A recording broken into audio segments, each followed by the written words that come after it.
acteurs. Et le plus simple, c'est un accéléromètre qui permet à la brique de savoir comment on la bouge dans l'espace. Donc là, on a l'inclinaison, on a aussi la vitesse et pas mal d'autres choses. Donc ça, c'est la... Ils vont commencer à discuter ensemble. Donc là, on a 4 éléments d'interaction, la brique, le tag et les 2 figurines. Voilà, ils papotent, il est à proximité. Mais la brique sait aussi où se trouve le policier. Si je déplace le policier à gauche,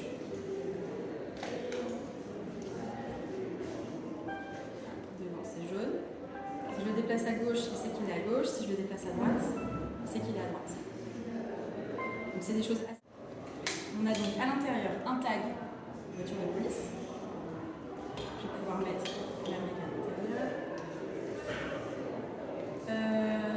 Donc notre voiture de police, j'ai un voleur qui aimerait bien voler cette voiture. Il s'approche de la voiture.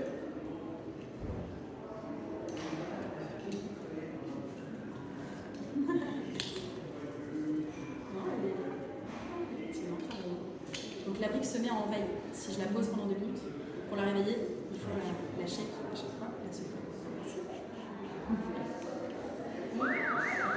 Quand le voleur s'approche de la voiture, non, c'est pas bon.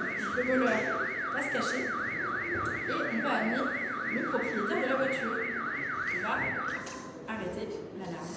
Donc le policier, il ne comprend pas pourquoi l'alarme s'est déclenchée, il va faire un petit roupillon à l'arrière de la voiture.